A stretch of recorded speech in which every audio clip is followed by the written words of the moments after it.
micnaheedu ma ahan in aad magaalo ku nooshahay ama baadiyo ku nooshahay. Qofka asagoo miyiga ku nool ayuu yeelan karaa wax lagu magacaabo social intelligence, adhakaa alijtimaaci, si aadan ugu dhicin weji gabax iyo yaxyax mujtamacaad la nooshahay, hadduu noqdo mujtamac galbeed, mujtamac bari, afrikaan, tama carbeed. waa arrin aad u adag haddaadan aqoonin dhaqanka bulshada aad la nooshahay. waxaa ku soo wajihi mawaaqif aadan jeclaysanin. su'aalahan si degdeg ah uga jawaab. markaad waddo ciriira ku socoto, hadduu qof kaa dambeeyo, ma u banaysaa si uu kuu dhaafo adigoo isleh in uu degdegsan yahay ayaa macquul ah, adigoo waddada dhinac u banaynayo. qof aad guri isla joogtaan, qol isla joogtaan, hadduu ku dhaho waan kululaaday, huur ayaan dareemayaa, hadday istaagto daaqadda ma furtaa. qof kaa dambeeyo, albaab aad ka baxday ma ka qabatay si uu u maro, adigoo isle waxaa macquul ah albaabka qofkan inuu wejiga uga dhaco. albaabkii baad qabatay, waxaad tidhi soo mar. haddii aadan umuuraha samaynin, waa haddii aadan samaynin, waxaa kaa dhiman waxa lagu magacaabo caqli bulsheedka ama reer magaalnimada. dib u xasuuso, reer magaalnimadu kuma xirno meesha aad ku nooshahay,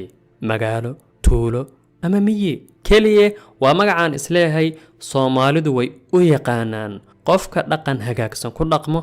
itikeedka nolosha. mujtamac walba wuxuu leeyahay dhaqan iyo caadooyin u baahan in la fahmo si aanan weji gabax ula kulmin. waana nooc ka mid ah fahanka bulshada aad la nooshahay, noocay doonto ahaata bulshadaas. Soomaalidu dhaqan iyo qaab nololeed ayay leeyihiin, qofkii imaadana u baahan in uu ixtiraamo. tusaale ahaan, islaamnimada iyo arrimo badan ayadoo la fiirinayo, haddaad Yurub ama Maraykan ku kortay oo aad dalkii tagto, waa ceeb in aad qof dumara garabka qabsato, xitaa walaasha, adigoo waddada dhex socdo, adinkoo magaalada socdo inaad garabka isqabsataan. waa ceeb dhaqanka Soomaalida. inaad ku soo baxdo dhar jilibka ka koreeyo, dhar aanan ku asturaynin, Soomaalidu waxay u arkaan arrin aanan wanaagsanayn. waqooyi, koonfur, bari, meelay ahaataba waa arrin ceeb ah. laakiin markaad xeebaha tegayso oo aad isqaawinayso adigoo u arka in ay horumar tahay, gaar ahaan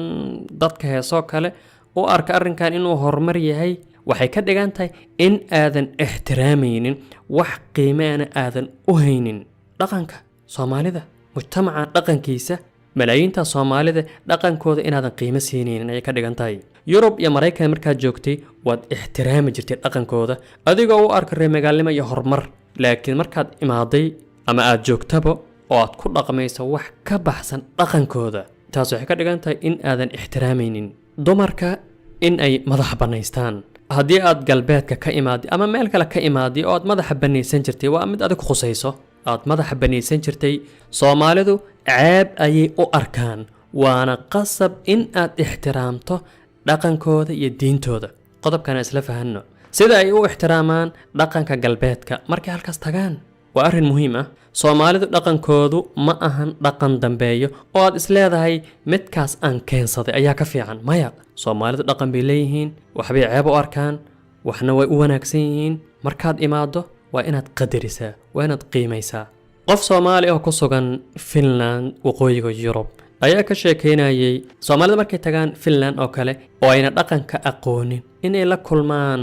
weji gabax, yaxyax, in ay u muuqdaan dad si u qalaad. waxaan ka hadlaynaa dhaqamada caadiga nolol maalmeedka bani'aadamka dhex mara. tusaale ahaan, Finland qofka markuu saarahay gaadiidka dadweynaha sida tareenada, basaska,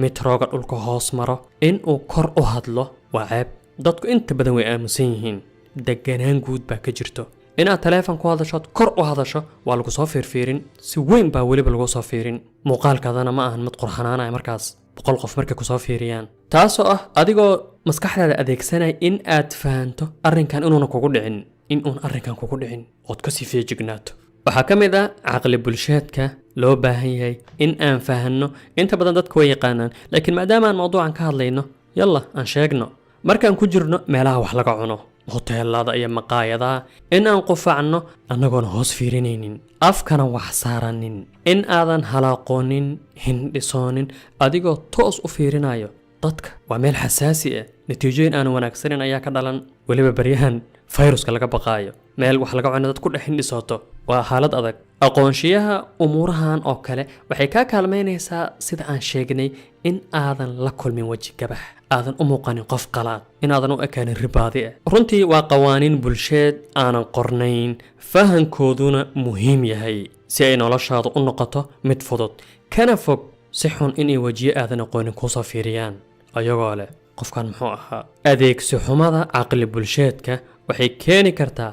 fashil xiriir laba qof heshiis in lagu kala kaco lagu kala tago tasarruf uu qof sameeyey awgeed oo laga yaabo dhinaca kale inay u arkaan ihaano iyo bahdil waxaan xasuustaa koorso aan ka qayb galay muddo dhowr bilood ka hor ah ma fogeyn waxaana jeedinayay doctor Kuwaiti ah doctorkana lagu magacaabo Ayuub Al-Ayuub ciwaankeedina wuxuu ahaa dowradaas ama koorsadaas 3 maalin ayay socotay الذكاء الوجداني أو معنى هذه هي الذكاء العاطفي أو كلا عقل عاطفاتك فهنك قفك كهرتاجن وحقو دريمايو إن هدو حناقسن هي الدريمي كرتو أو أتك إلى لسوحي سيك عنايو إن قف حناقسن أشيكت وحقو كسي حناقايو ما هنعرف في عن عقلنا ما هن هذا أنت أنا كورسداس آذين وحانس لها ذكاء وجداني حد كفايد وان تجي لكن runtii waxyaabo aan ka soo kororsaday aad ayaan ula yaabay waxyaabo badan oo aan ku baraarugsanayn fahansanayn ayuu nagu soo kordhiyay dhammaantoodna si marka loo fiiriyo waxay ku biyo shubanayaan dhaqan bulsheedka wanaagsan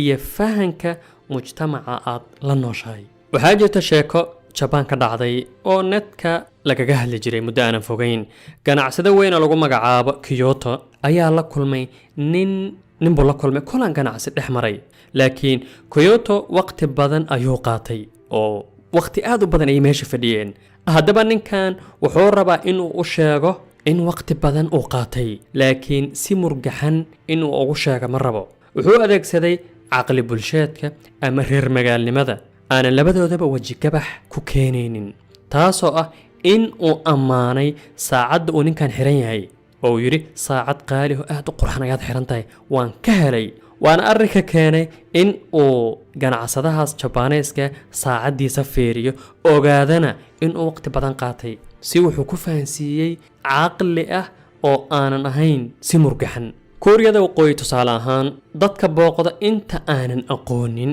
waxay la kulmaan waji gabax keeni karo in ay naftooda ku waayaan nidaam aad u arxan daran ayaa ka jira waqooyiga Kuuriya Shuuciga sida in farta si toos ah loogu fiiqo sawirada Kim Jong Un, Kim Jong Il iyo Kim Il Sung oo ah dhamaantood hogaamiyaha hadda hayo iyo aabihii iyo awowgii oo aad looga qadariyo taasoo ah sawiradooda taalooyinka meelaha laga muday in ay tahay arrin xun in farta lagu fiiqo tusaale carabta waa mujtamacaadka ugu badan ee qofku kala kulmi karo waji gabax dhinaca dhaqanka sida markaad fadhido kale in aad lugahaada ku aadiso qof ka soo horjeedo waxay u arkaan ihaane aad u weyn waxaad ka dhaxli in ay indho dad cigaal xiran si xun ku soo fiiriyaan sidoo kale qofka gacanta kugu salaamaya adoo fadhiyo kala du qof ku imaado ku salaamo dhaqankooda waxaa wanaagsan in aad istaagto inaad istaaga ku salaanto ama xitaa aad iska yara dhigto qof istaagi raba aad yara ruqaansato kor u yara kacdo waa mujtamacaadka ugu xasaasiyada badan oo waxaa laga yaabaa wax yar